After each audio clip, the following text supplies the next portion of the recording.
త్వరగా కొన్ని విలువైన సంగతులు మనం విందాం. నేను చాలా త్వరగా వదిలేస్తాను, మీరేం టెన్షన్ అవ్వకండి.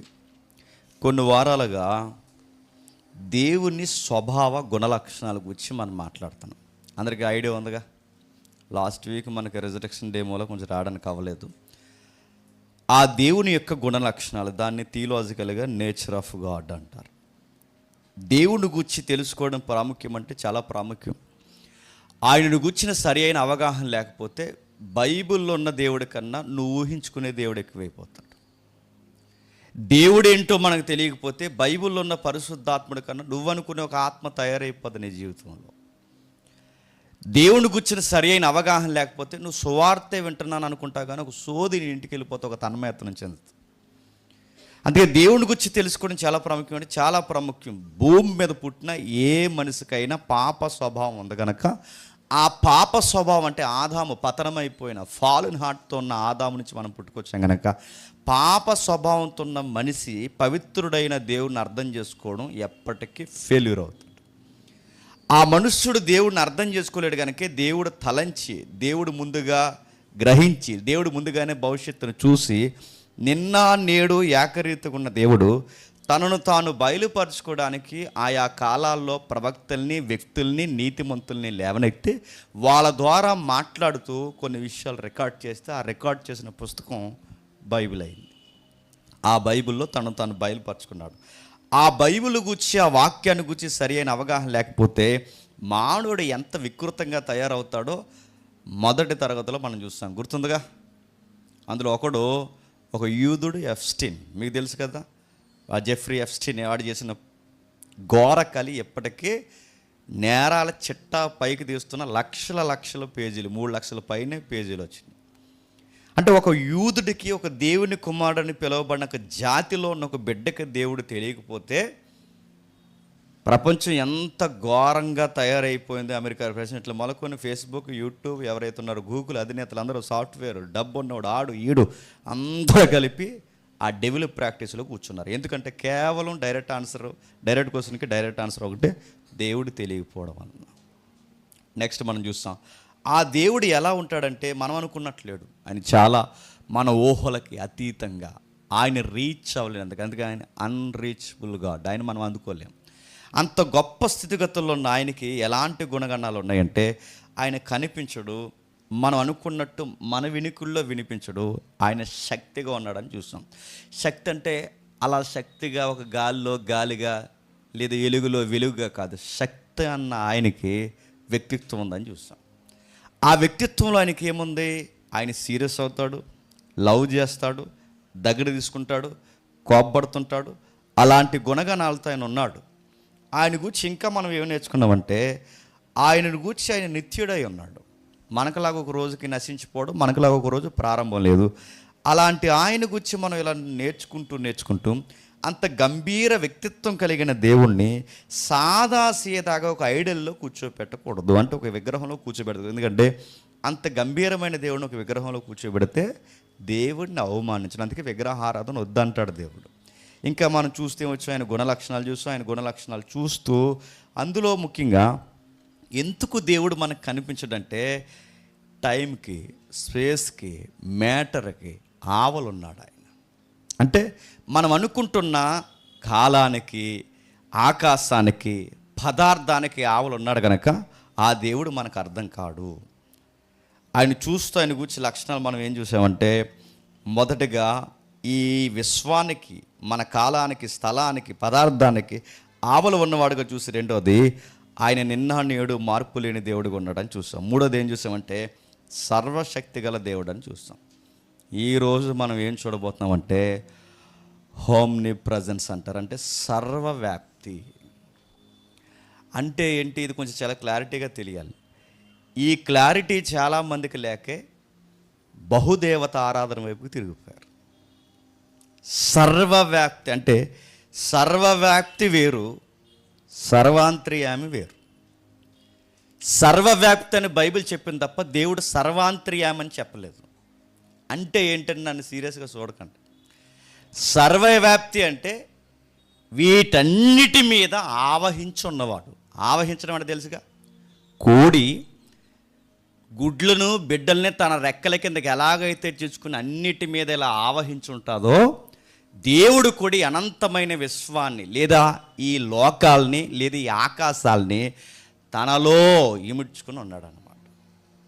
అంటే ఇంత విశ్వం మీద, ఇంత పదార్థం మీద, ఇంత ఆకాశం మీద ఆయన ఆవహించున్నాడంటే వ్యాప్తి చెందున్నాడు. సర్వవ్యాప్తే కానీ సర్వాంతర్యం కాదు. అంటే సర్వాంతర్యం అంటే ఏంటి? సర్వాంతర్యం అంటే ఏంటంటే అన్నిట్లో దేవుడు ఉంటాడు అంట. అన్నిట్లో అంటే ఈ టేబుల్లో ఉంటాడు, ఈ సొక్కాలో ఉంటాడు, ఈ వాచ్లో ఉంటాడు, ఈ స్తంభంలో ఉంటాడు, ఈ క్లాత్లో ఉంటాడు. అంటే అన్నిట్లో దేవుడు ఉంటే ఏమని అర్థం చేసుకున్నా తెలుసా? ఇంకెలాగూ అన్నిట్లో దేవుడు ఉంటాడు కనుక దీన్నే ఏం చేశారు చెప్పండి? దేవుడిని చేశారు. దీన్ని ఏం చేశారు చెప్పండి? దేవుడిని చేశారు. అంటే వస్తువులకి, ఆకారాలకి ఎందుకు మొక్కుతానంటే దేవుడు సర్వాంతర్యం, అంటే అన్నిట్లో దేవుడు ఉంటాడు. ఆయన లేనిది ఏది లేదు కనుక అన్నిట్లో దేవుడు ఉంటాడు కనుక స్తంభాన్ని మొక్కినా తప్పలేదు, టేబుల్ని మొక్కినా తప్పలేదు, రోడ్డు మీద రాయిని మొక్కినా తప్పలేదు, చెట్టుని మొక్కినా తప్పలేదు, దేన్ని మొక్కినా తప్పలేదు అని ఎందుకు అంటున్నారంటే వాళ్ళ సర్వాంతర్యం అనుకుంటారు. దేవుడు సర్వాంతర్యం కాదు, సర్వవ్యాప్తి. కొంచెం జాగ్రత్తగా వినండి, కొన్ని కొత్త విషయాలు మనం నేర్చుకుంటాం. ఏమని బైబిల్ సెలవిస్తుందో ఒకసారి యెషయా గ్రంథం చూద్దాం. ఒకసారి యెషయా గ్రంథము 66వ అధ్యాయం. యెషయా గ్రంథం త్వరగా యెషయా గ్రంథము 66వ అధ్యాయం మొదటి 2 వచనాలు చూడండి. యెహోవా ఇలాగు ఆజ్ఞ ఇచ్చుచున్నాడు, ఆకాశము నా సింహాసనము, భూమి నా పాదపీఠము, మీరు నా నిమిత్తము కట్టడుద్దేశించిన ఇల్లు ఏ పాటిది? మీరు నాకు నివాస స్థానముగా కట్టనుద్దేశించినది ఏ పాటిది? అవన్నీ నా హస్తకృత్యములు, అవి నా వలన కలిగినవి, యెహోవా సెలవిచ్చున్నాడు. ఎంత బాగుందండి ఆ మాట. ఈ సైన్స్ క్వశ్చన్స్ రేజ్ చేయక మునిపే దేవుడు తనను తాను బయలుపరుచుకుంటున్నాడు. ఏమని చూడండి, యెహోవా ఇలాగ సెలవిచ్చున్నాడు, ఆకాశము నా సింహాసనము, భూమి నా పాదపీఠము, మీరు నా నిమిత్తము కట్టనుద్దేశించిన ఇల్లు ఏ పాటిది? వీలైతే ఒక స్పేస్ ఇమేజ్, అంటే మొత్తం బిగ్ పిక్చర్లో ఉండే ఒక స్పేస్ ఇమేజ్ ఏమంటుంది డౌన్లోడ్ చేసి నేను అడుగుతున్నాను. ఆకాశం నా సింహాసనం అనగానే మేము జనరల్గా అడుగుతున్నాను, చెప్పండి ఇదేంటి? ఇది చర్చ్ అనకండి, ఏంటి చెప్పండి? భూమి. ఈ భూమిని అడుగుతాను, ఇది భూమి అయితే ఆకాశం ఏది? అంటే దేవుడు ఎక్కడ సింహాసనం వేసి కూర్చున్నాడు? మీ బొంద. అందుకే నేను చెప్తున్నాను, ఓ పట్టాన్న ఈ దేవుడు ఏంటో మనకు అర్థం కాలేదు. అక్కడ వరకు ఎందుకు? బైబిల్లో తనను తాను బయలుపరుచుకున్నప్పుడు ఆకాశాన్ని కూర్చున్న ఉనికి కూడా మనకు సరిగా తెలియదు. ఇంకా రాస్తూ ఆయన ఆకాశాన్ని సింహాసనం వేసుకున్నాడట. అంటే ఆకాశం సింహాసనంగా వేసుకున్నట్టే అంగారకుడి మీద వేసుకున్నాడా? చంద్రుడి మీద వేసుకున్నాడా? నక్షత్రాల మీద వేసుకున్నాడా? ఆయన ఆకాశం సింహాసనం వేసాడంటే ఎక్కడ సింహాసనం వేసాడు ఆయన? ఇది అందరికీ అర్థమవుద్దో లేదో నాకు తెలియదు, కానీ కాస్త థియలాజికల్ సబ్జెక్ట్స్ ఎవరైతే లాజికల్గా వింటారో వాళ్ళకి అర్థమవుద్ది ఈరోజు చెప్పేది. ఏం చెప్తున్నాడు? ఇంకేం చెప్తున్నాడు? ఇర్మియా గ్రంథం త్వరగానే ముగిద్దాం. ఇర్మియా గ్రంథము 23వ అధ్యాయం. ఇర్మియా గ్రంథం 23వ అధ్యాయం 23, 24 వచనాలు చూడండి ఒకసారి. ఇర్మియా గ్రంథం 23వ అధ్యాయం 23, 24 వచనాలు. నేను సమీపము నుండి దేవుణ్ణి మాత్రమేనా, దూరము నుండి దేవుణ్ణి కానా? యెహోవా సెలవిచ్చినదేమనగా, నాకు కనబడకుండా రహస్య స్థలముల్లో దాగోగలవాడు ఎవడైనను కలడా? నేను భూమి ఆకాశము అంతటా నున్నవాడని కాదా? భూమి, చెప్పండి, భూమి ఆకాశములు. ఒక్క ఆకాశం ఉందా? ఆకాశములు ఉన్నాయా? చెప్పండి. మీరు యూట్యూబ్లో కొడతారా, గూగుల్లో కొడతారా, కొట్టి అడగండి. ఎప్పటికీ సైన్స్ దగ్గర లేని సమాధానం ఏంటి చెప్పిన? విశ్వపు అంచు ఎలా ఉంటుందో ఎప్పటికీ సైన్స్ దగ్గర సరైన ఆన్సర్ లేదు.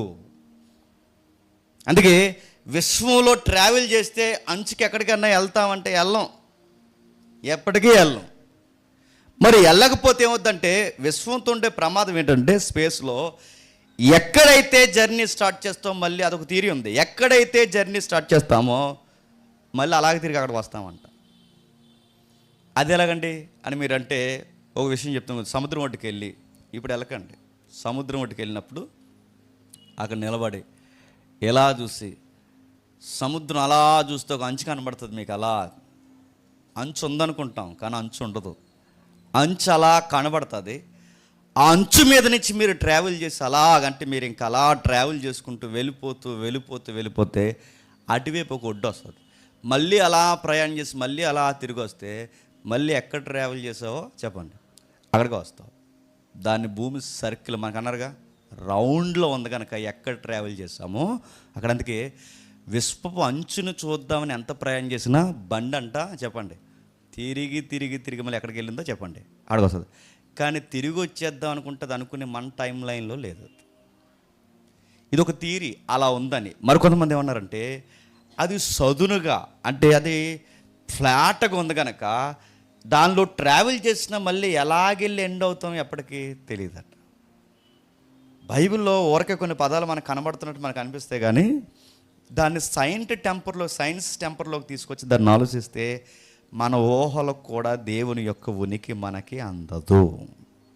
అందుకే ఆయన అంటున్నాడు 24వ వచనంలో, యెహోవా సెలవిచ్చినది ఏమనగా, నేను కనబడకుండా రహస్య స్థలముల్లో నాకు కనబడకుండా దాగునగా వాడు ఎవడు, నేను ఆకాశంలో అంతటా నున్నవాడుని కదా. అంటే ఇప్పుడు చెప్పండి, అంతటా ఉన్నాడా, అన్నిట్లో ఉన్నాడు చెప్పాలి. తనను తాను ఏమని బయలుపరుచుకుంటూ సర్వాంతర్యామి కాదు చెప్పండి, సర్వవ్యాప్తి. అంటే ఆయన అంతటా, బాగునండి, అంతటా వ్యాపించున్నాడు తప్ప అన్నిట్లో లేడు.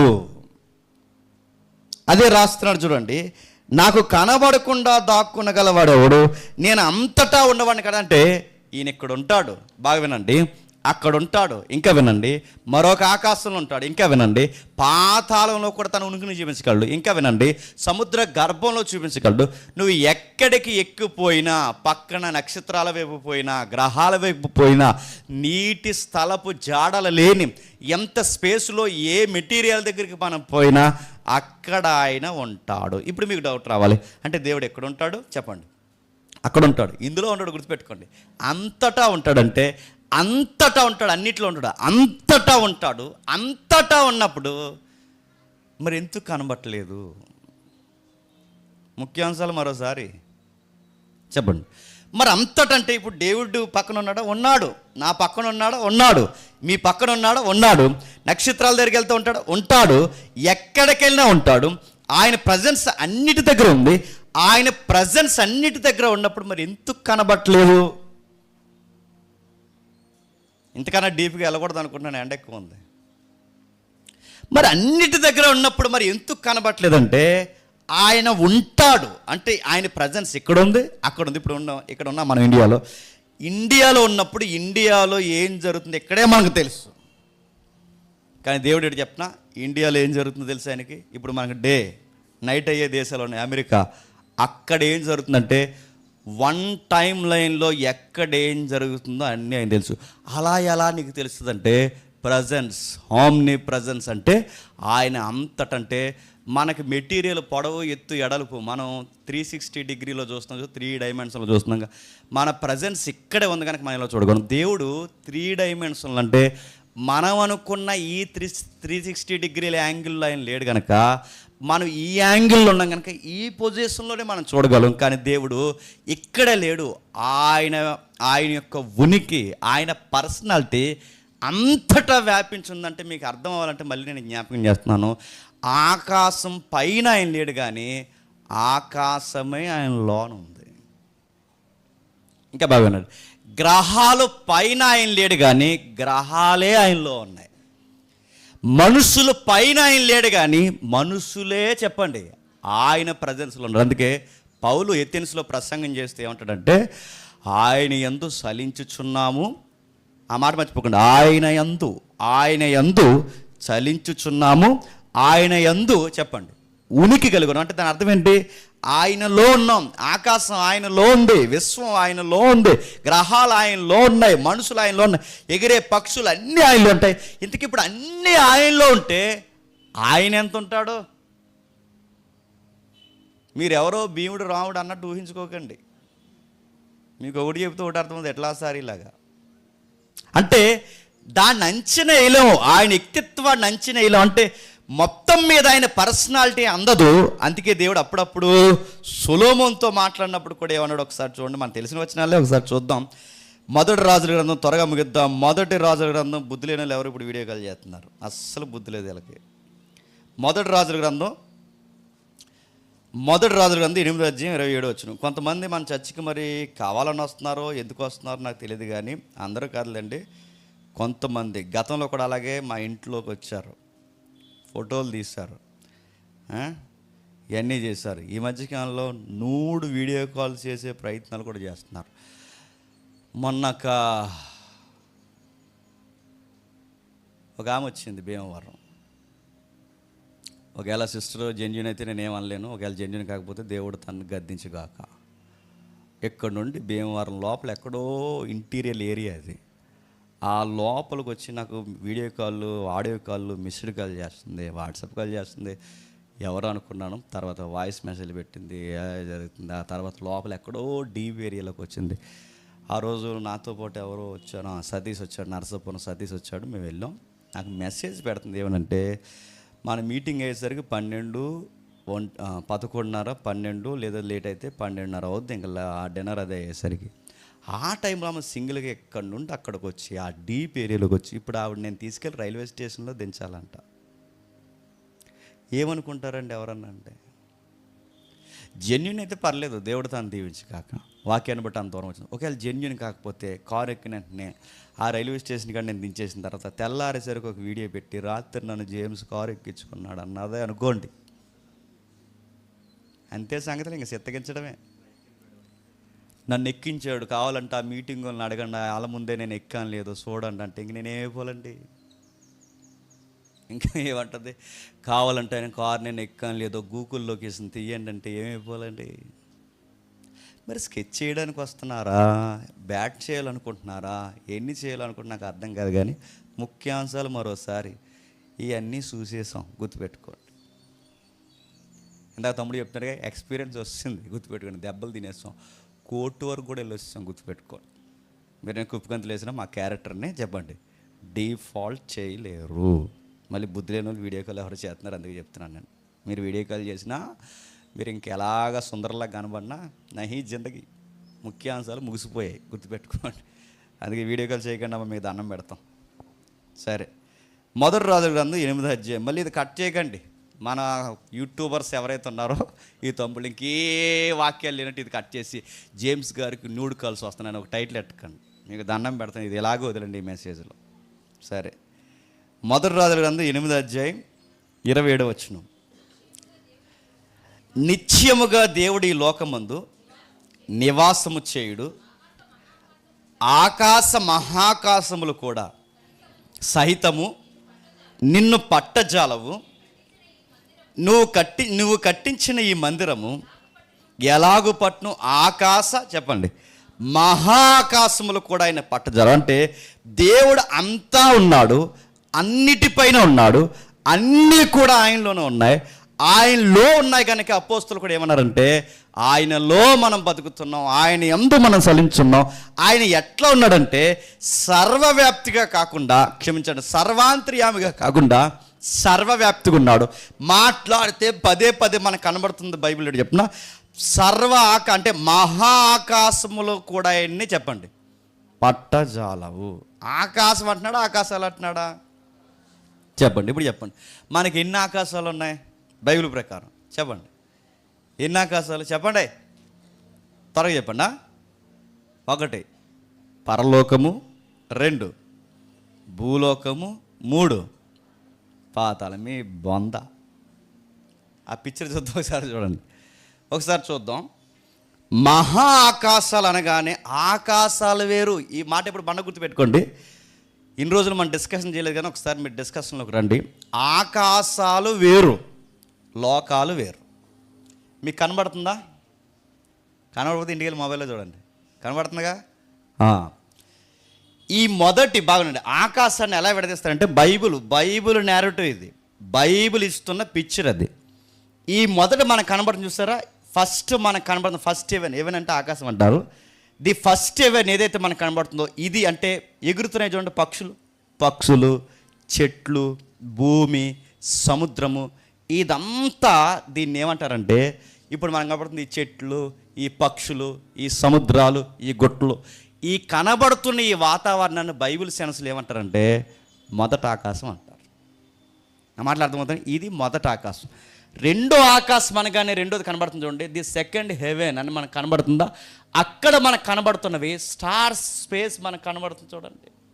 అంటే నక్షత్రాలు ఉన్నాయి, సూర్యుడు ఉన్నాడు, గ్రహాలు ఉన్నాయి, సౌర వ్యవస్థను దాటిన అనేక వ్యవస్థలు మనకు కనబడుతున్నాయి, గెలాక్సీల గుంపు మనకు కనబడుతుంది. దీన్ని ఏమంటారంటే బైబుల్ నేరేటివ్లో థియలాజికల్గా దీన్ని సెకండ్ హెవెన్ అంటే రెండవ ఆకాశం. ఇది మొదట ఆకాశం చెప్పండి, రెండో ఆకాశం. ఇప్పుడు అది చూడండి, ది థర్డ్ హెవెన్ అంటే ఇది మూడో ఆకాశం. అంటే దేవుడు ఎక్కడున్నాడు? ఎక్కడ లేడు. దేవుడు ఎక్కడున్నాడు? ఈ స్పేస్లో లేడు. అంటే మనకు కనబడుతున్న ఈ చెట్లలో, పొట్లలో, ఈ గుట్టల్లో, ఈ సముద్రాల్లో, ఈ మనుషుల దగ్గర లేడు, కానీ ఆయన ప్రజెన్స్ ఉంది. నా మాటలు అర్థమవుతున్నాయి? అర్థమైనా అర్థమైనట్టే. ఎండ ఎక్కువైపోతుంది కదా. ఇక్కడ ఉన్నాడు ఆయన, అంటే ఆయన ప్రజెన్స్ ఉంది, ఆయన ప్రజెన్స్ ఉంది, కానీ వ్యక్తిత్వంగా ఇక్కడ లేడు. అంటే వ్యక్తిగా, అంటే ఆయన ఇలా చూసేద్దామంటే, అంటే ఆయన ప్రజెన్స్ ఉంది కానీ ఆయన వ్యక్తిత్వాన్ని ఇలా చూద్దామంటే ఈ కెమెరాని చూసినట్టు ఈ టేబుల్ ఇలా చూడలేము ఆయన. ఎందుకంటే ఆయన ఉనికి పూర్తిగా ఇక్కడ లేదు. ఆయన ప్రజెన్స్ అంటే ఆయన ఉనికి ఇక్కడ మనకి వ్యాపించింది, కానీ ఆయన ప్రకంపనలు ఇవన్నీ వ్యాపించున్నాయి, కానీ ఆయన యొక్క కమ్యూనికేషన్ మొత్తం వ్యాపించింది, కానీ ఆయన వ్యక్తిగా ఉనికిగా ఇక్కడ లేడు. మరి ఎక్కడున్నాడు? ఎక్కడ లేడు, రెండో ఆకాశంలో లేడు. ఎక్కడున్నాడంటే మూడో ఆకాశం. అంటే ఈ సైన్స్కి అన్నది ఏంటి చెప్తున్నా, మన కనబడుతున్న ఈ పరిధిలో లేడు, కనబడుతున్న ఆ విశ్వపు అంచుల్లో లేడు.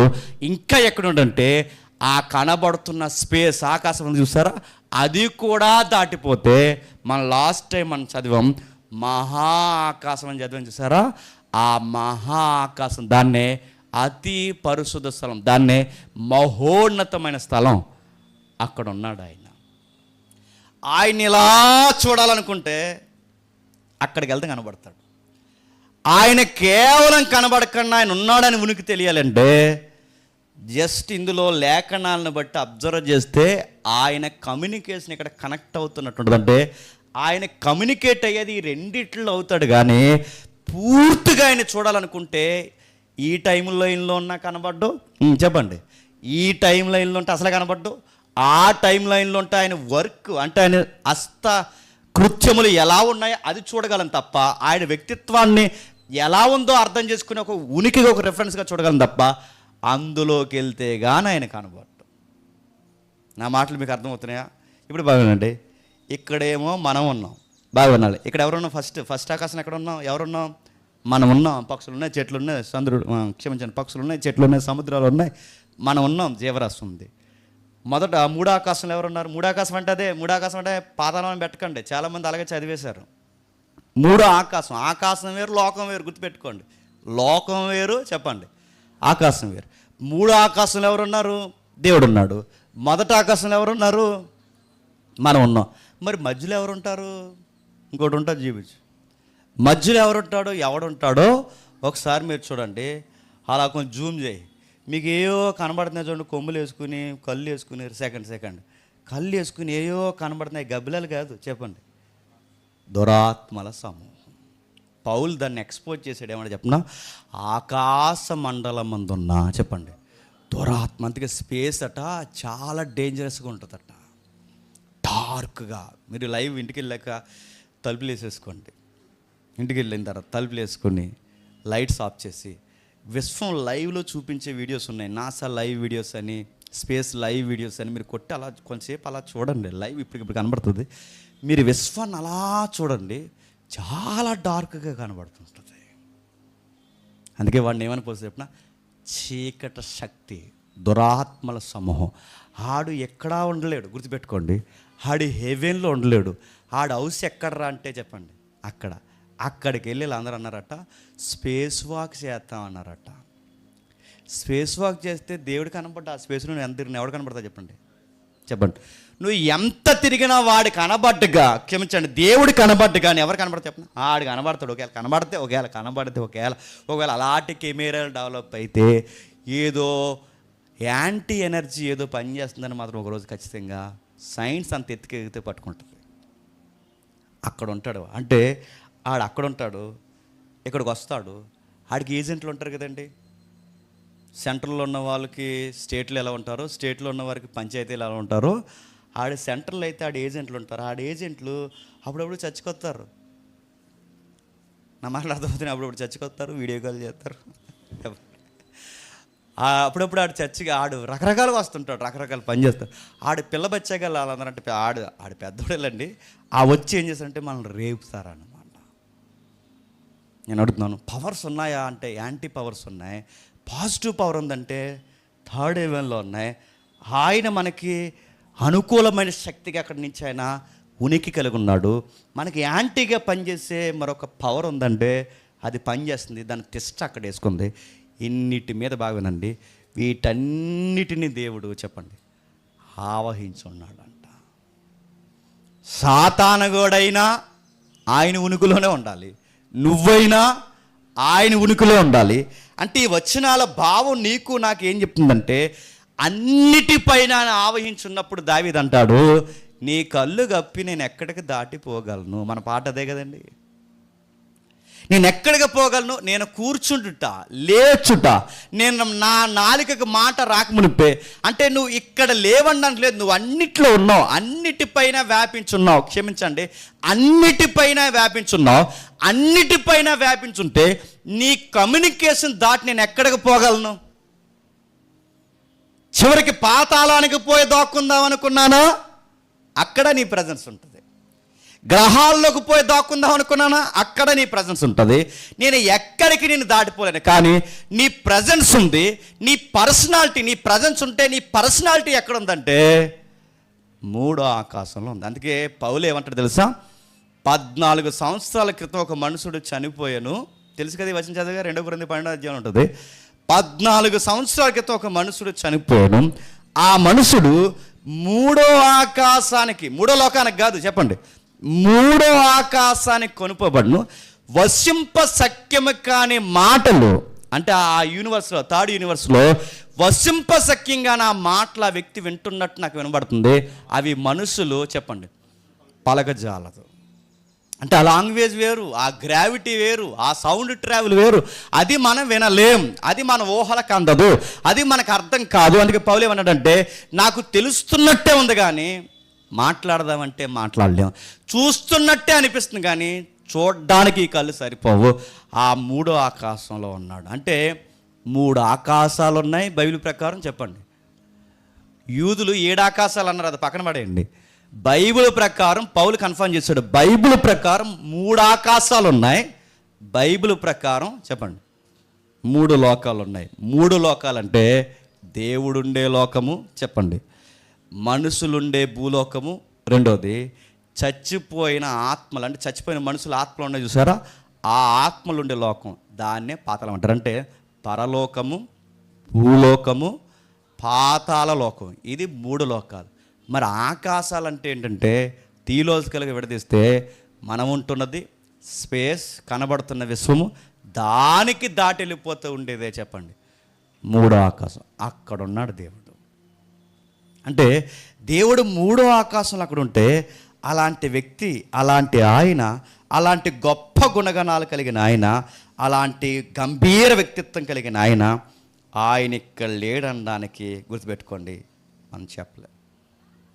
ప్రజెన్స్ అంటే ఆయన కమ్యూనికేషన్ అంతా ఉంది. అప్పుడప్పుడు మీరు చూసారా, ఒరే నువ్వు అక్కడ ఉండగానే నీకు ఇవన్నీ ఎలా తెలిసిపోతున్నారు అంటాడు. మన నెట్వర్క్ అలా ఉంటుంది అంటాడు. ఏంటది నెట్వర్క్ అంటే, నువ్వు 360 గడివి 3 యాంగిల్లో ఉన్నవాడు, నీకే అంత నెట్వర్క్ ఉంటే అని అడుగుతున్నాను. ఆయనకి ఎంత నెట్వర్క్ ఉంటుందండి తెలియదు ఆయనకి ఆయనే నెట్వర్క్. ఆయనలోనే ఉందంటే, ఒక మాటలో చెప్పాలంటే ఆయనకి జేబీ ఉంటే ఈ ఆకాశాలన్నీ ఎక్కడున్నాయో చెప్పనా, ఆయన జేబీలో ఉన్నట్టు అన్నమాట. ఇందులో ఎవరేం చేస్తున్నారో ఆయనకి తెలియదా? ఇప్పుడు పొడవు ఎత్తు ఎడలపు నేను ఎక్కడ ఉన్నాను కాబట్టి ఈ పరిదే నేను చూడగలను. అదే బాగున్నాను, నేను ఇంకా హైట్ ఉన్నాను అనుకోండి, బాగా వినండి, ఈ లోకోట అంతా చూడగలను. ఇంకా ఇటుండి ఇంకా పెద్ద పెద్ద కళ్ళు ఉన్నాయనుకోండి, కాకినాడ మొత్తం చూడగలను. ఇంకా సైజు పెరిగిపోయాను అనుకోండి, చెప్పండి, నా జిల్లా చూడగలను. ఇంకా పెరిగిపోయాను అనుకోండి, ఇంకా పెద్ద కళ్ళు జూమ్ చేసే కళ్ళు ఉన్నాయనుకోండి, రాష్ట్రం మొత్తం చూడగలను, చూడలేను. ఇంకా అలా పెద్ద అయిపోతే ఏమవుతుందని చెప్పండి, ప్రపంచం కూడా చూడగలనా, చూడలేనా. అంటే పర్సనల్లీ మీకు అర్థం అవ్వడానికి మాత్రం చెప్తున్నాను. దేవుడు అంతకు మించి ఉన్నాడు, గుర్తుపెట్టుకోండి. అన్నిటిపైన ఉన్నాడు, అంతకు మించి ఉన్నాడు. ఇంత గొప్ప గణాలు కలిగిన దేవుడు తన విశ్వవ్యాప్తంగా ఆయన ప్రయాణం చేస్తూ ఆయన చేస్తున్న పని ఏంటో ఒకసారి యెషయా గ్రంథము 43వ అధ్యాయం, యెషయా గ్రంథము 43వ అధ్యాయం, యెషయా గ్రంథము 43వ అధ్యాయం మొదటి 2 వచనాలు చూడండి, ముగిద్దాం. అయితే యాకోబు నిన్ను సృజించిన వాడగు యెహోవా, ఇశ్రాయేలు నిన్ను నిర్మించినవాడు ఇలాగూ సెలవిచ్చుచున్నాడు, నేను మిమ్మల్ని విమోచించి ఉన్నాను, భయపడకము, పేరు పెట్టి నేను పిలిచి ఉన్నాను, నీవు నా సొత్తు, నేను మీకు తోడయుందును, నదుల్లో పడి వెళ్ళినప్పుడు అవి నీ మీద పొరలి పారవు, నీవు అగ్ని మధ్య నడిచినప్పుడు కాలిపోవు. ఏమని చెప్తాడు, ముగిద్దాం, జాతికి వినండి. దేవుడు ఎక్కడంటే ఆయన అగ్నిలో ఉండగలడు, ఎక్కడైనా అంటే ఆయన కమ్యూనికేషన్ నెట్వర్క్ ఎక్కడైనా ఉండగలడు, కానీ ఆయన్ని 2 కళ్ళతో చూడాలంటే మాత్రం చెప్పండి చూడలేము. మోసే అడిగాడు, ఇందాక తమ్ముడు చెప్పాడుగా, మోసే అడిగాడు, ప్రభా ఏంటి డిజైర్ ఏంటని అడిగితే మోసే అన్నాడు, ఏం లేదు ప్రభు, ఒకసారి కనిపించా అన్నాడు.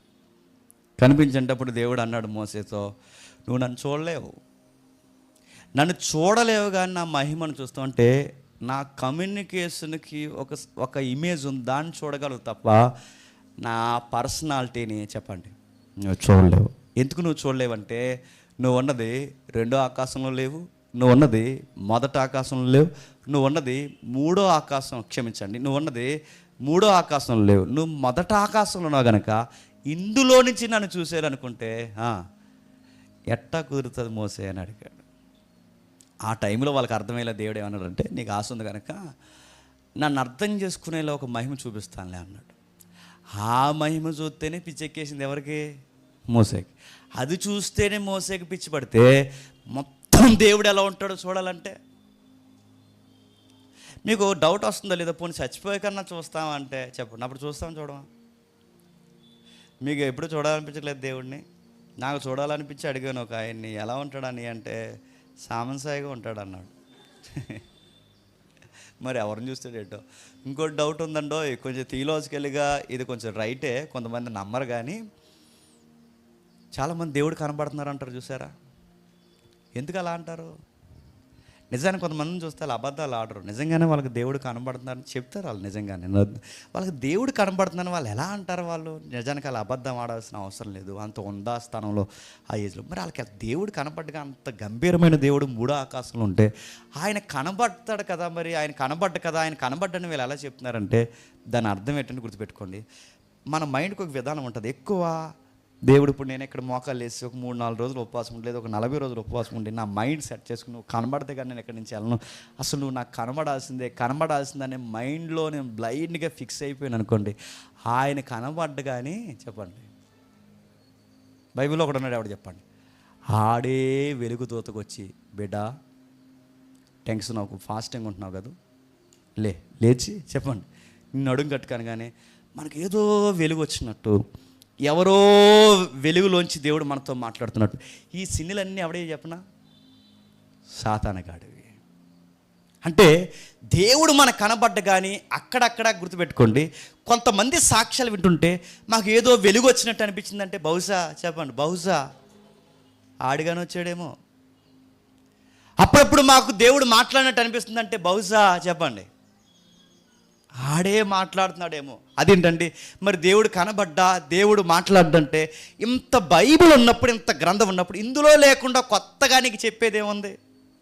లేదంటే పలానా తారీఖున పలానా రోజు షెడ్ వేయమని దేవుడు చెప్పాడంటే, షెడ్కి దేవుడు రావాల్సిన అవసరం ఉందా చెప్పండి? ఈ షెడ్కి డేవిడ్, సుధాకర్, జేమ్స్ మీరందరూ కలిసి ఏ రోజు మీరు షెడ్ వేస్తారంటే అని నాకు దేవుడు చెప్పాడు అన్న, ఈ నమ్ముతారా నమ్మరా చెప్పండి? రేపటికల్లా డబ్బులు ఇచ్చేస్తారు మీరు ఎవరో. ఇదిగో 24వ తారీఖు కల్లా దేవుడు నన్ను సెట్ చేయమని నన్ను ప్రేరేపించాడు. రాత్రి నాకు అనమాట ఎవరా యవనుల పేర్లు కూడా చెప్పమన్నాడంటే చెప్పు నడుతున్నాను. ఇలాంటి మాటలన్నీ ఒకటి వాళ్ళకి సైకలాజికల్గా మైండ్లో ఫిక్స్ అయిపోయి ఉండాలి. లేదా అంతకు మించి వాళ్ళకి నిజంగా ఏదైనా కనబడ్డదంటే బహుశా చెప్పండి వాడే కనబడ్డాడేమో. వాడు చెప్తాడు, వాడు ఎలా చెప్తుంటాడు, అక్కడికి వెళ్ళమంటుంటాడు, ఇక్కడికి వెళ్ళమంటాడు, చెప్తున్నాడు.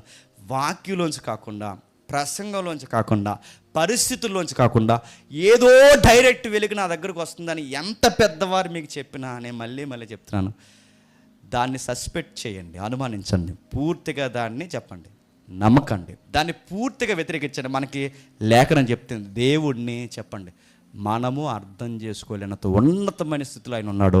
ఆ ఉన్నతమైన స్థితి కలిగిన దేవుడు ఏమన్నాడంటే, నా ప్రజెన్స్ దాటి మీరు ఎక్కడికి చెప్పండి పోలేరు. అంటే దేవుని గుణలక్షణాలు, ఈ లక్షణం నేర్చుకోవడం వల్ల మాకు ఏంటి దీనివల్ల ఉపయోగం అంటే భయం వస్తుంది. భయం అంటే ఏంటి?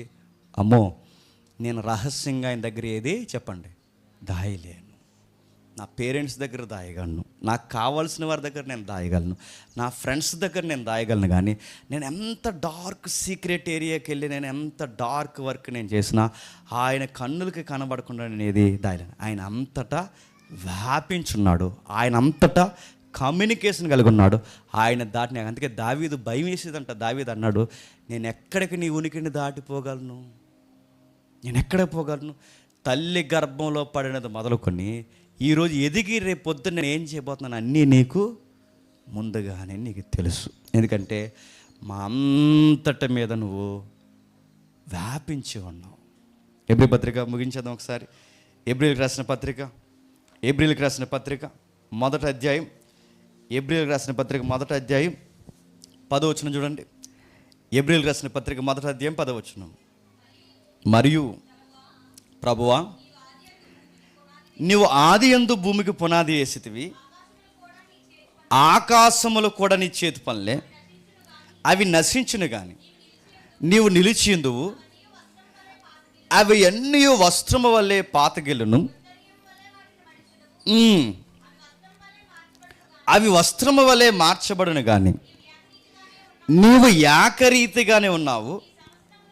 అవి వస్త్రము వలె పాతగిలను కానీ ఉత్తరీయుల వలె వాటిని మడిచివేయదు కానీ అవి వస్త్రం వల్లే మార్చబడిన కానీ నువ్వు ఏకరీతిగా ఉన్నావు, నీ సంవత్సరాలు తరగవని చెప్పుచున్నాడంటే ఇక్కడ ప్రభు అయిన యేసుక్రీస్తు వారిని కూర్చి సందర్భం మాట్లాడుకుంటే ప్రభు అయిన యేసుక్రీస్తు వారు దైవం ఎలా ఉందని రాస్తున్నాడు చూడండి. అక్కడ ఆకాశాలు నశించిపోతాయి, గ్రహాలు నశించిపోతాయి, కనబడుతున్న ఈ 2 ఆకాశాలు నశించిపోతాయి, కానీ దేవుడికి ఎప్పటికీ తరగనంత వయసు ఉందంట. అంటే వయసు ఇంకా తరగదనే పదం కన్నా ఆయనకి వయసే లేదు. అందుకే గతించిన తరగతిలో మీకు చెప్పాను, ఆయన బాలుడా కాదు, ఆయన వృద్ధుడా కాదు, ఆయన నడి వయసులో ఉన్నవాడా కాదు. అందుకే ఆయన థియలాజికల్గా ఆయన ఏమంటారంటే నిత్య యవ్వనంలో ఉండేవాడే నిత్యుడైన దేవుడు. మరి దానియేలు గారు సింహాసనం మీద కూర్చున్నప్పుడు రుద్రుడు ఒకటి నాకు కనబడ్డాడు అన్నాడు కదండి. అంటే ఆ వ్యవహారం వేరు, అది ఎప్పుడైనా చూద్దాంలేండి. దాని ఉనికి వేరు, దాని వివరణ వేరు. అంటే దేవుడు సీనియర్ అని చెప్పడానికి దానియేలు చెప్తున్న మాటే తప్ప ఆయన వ్యక్తిత్వాన్ని, ఆయన ఎలా ఉంటాడు, ఈ మధ్య వయసు తగ్గిపోయింది కొంచెం దేవుడు మెట్లు పైకి ఎక్కలేకపోతుందంటే ఇది మీ దగ్గర, ఇక మీకు సెట్ అవుతుంది. అందుకే దేవుడిని పూర్తిగా బైబిల్లో ఉన్నట్టు అర్థం చేసుకోలేకపోయారు కనుక బయట దేవుడికి చెప్పండి ఇలా ఇసురుతుంటారు. చూసారా ఇలా దేవుడికి ఇసురు పెట్టండి, నాకు అర్థం కాదు. దేవుడికి ఇలా ఇసురుతుంటాడు. ఒక ఆయన అయితే ఆయన లింగి సర్దుతున్నాడు దేవుడికి లింగి ఏటో, దేవుడికి చీర ఏటో, దేవుడికి లింగీలు కడుతుంటారు, చీరలు కడుతుంటారు, ఎలా విసురుతుంటారు. దానికి ఎందుకు విసురుతున్నారంటే వాడు దేవుడు సర్వవ్యాప్తి అనుకోరు. ఏమనుకుంటారు చెప్పనా? సర్వాంత్రియం. అంటే ఇందులో కూడా దేవుడు ఉన్నాడు కనుక ఆ పూజారి గారు అంటున్నారు కొంచెం తగ్గించండి, ఏసీ తగ్గించండి, చలి వేస్తుంది అన్నాడు. ఎవరికి? దేవుడికి చలి ఏడు పెట్టండి. చలి పుట్టించింది ఆయన, వేడి పుట్టించింది ఆయన, అన్నిటికీ దాటున్నది ఆయన. ఎంతకింత కామెడీగా దేవుడిని పూజిస్తున్నారు సొసైటీలు అంటే మళ్ళీ చెప్తున్నాను, అసలు దేవుడు ఏంటో ఈ సమాజానికి అర్థం కాదు. అందుకే ఈవెన్ యేసుప్రభు బొమ్మ కూడా బైబిల్ ఎందుకు పెట్టొద్దు అంటదంటే ఆయన అవమానించడం. యేసుప్రభు బొమ్మ కూడా పెట్టకూడదు, గుర్తుపెట్టుకోండి. మరియమ్మ బొమ్మకు కూడా మొక్కకూడదు, గుర్తుపెట్టుకోండి. సిలువకు కూడా మొక్కకూడదు. మరి సిలువ పెట్టుకుంటాం కదండి, అంటే ఐకాన్గా పెట్టుకో, ఇలాంటి సిలువ గుర్తు మీద యేసుప్రభు చనిపోవడానికి గుర్తుకు పెట్టుకో తప్ప ఆ సిలువకు మొక్కకు. యేసుప్రభు ఇలా ఉండేవాడిని ఒక సింబల్ పెట్టుకో తప్ప ఆ సింబల్కి మొక్కకు. ఆయన అందులో చూడక, ఎందుకంటే ఆయన తీసుకొచ్చి ఏదో ఒక మెటీరియల్లో చొప్పిస్తే దేవుడు ఏమంటే చెప్పిన అది పాపం. అంత గంభీరమైన దేవుడు. సొలొమోను మందిరం కడితేనే, బంగారు దేవాలయం కడితేనే ఇందులో నన్ను ఉండమంటావా అని అడిగాడు దేవుడు. మహా ఆకాశాల పట్టజాలు నేను నన్ను తెచ్చుకొచ్చి నువ్వు కట్టే ఇంట్లో నన్ను ఉండమంటున్నావు అంటే ఎట్టా ఉంటాను సొలొమోను అన్నాడా లేదా? అలా దాయిని ₹10 బొమ్మ కొని నువ్వు ఇందులో ఉన్న ప్రభువా నువ్వే మా బాధలను తీర్చాలంటే బొమ్మకే నువ్వు వచ్చేద్ది, చెప్పండి. యూనివర్స్కి నవ్వు వచ్చేది, అన్నిటికీ నవ్వు వస్తుంది. దేవుడు అందులో లేడు. అందుకే ఏ బొమ్మలకే మొక్కండి, ఏ గుడిమెట్లకి మొక్కకండి, ఎక్కడ బయటలు కొట్టినట్టు కొబ్బరికాయలు అవి కొట్టకండి, క్యాండిల్స్ వెలిగించకండి. నేను మళ్ళీ చెప్తున్నాను, ఆకాశమందున్న దేవుని వైపు తలెత్తి తండ్రి మా ప్రాబ్లం ఇదని ప్రార్థన. అది ప్రభు చెప్పాడు ఏమని, దేవుడు ఎక్కడున్నాడు అయ్యి అంటే ప్రభు అంటాడు పరలోకమందున్న మా తండ్రి. ఎక్కడున్నాడు చెప్పండి? ఆకాశంలో లేడు, భూలోకంలో లేడు. ఆయన వ్యక్తిత్వం ఎక్కడుందంటే ప్రభు చెప్పాడు ప్రార్థనలో పరలోకమందున మా తండ్రి. ఆ పరలోకం ఎక్కడుందంటే చెప్పండి, 3వ ఆకాశంలో ఉంది. అక్కడున్న వీటన్నిటిపైన చెప్పండి ఆయన వ్యాపించి ఉన్నాడు. ఈ ఒక్క పని మీకు అర్థమైతే ఆయన వ్యాపించున్నది అన్నది మనకి ఏమి నేర్పిస్తుందంటే భయం నేర్పిస్తుంది. నా నడక, నా పడక, నా మాటలు, నా నిర్ణయాలు, నా ఖర్చులు, నా వ్యవహారం అన్నిటిని అవి చూపిస్తున్నాయి. నేను అందరి దగ్గర నేను ఏదన్నా విషయాన్ని దాయగలనేమో కానీ ఆయన దగ్గర నేను దాయలేను. ఆయనకి సమస్తము తెలుసు. దేవుడు మిమ్మల్ని దీవించును గాక.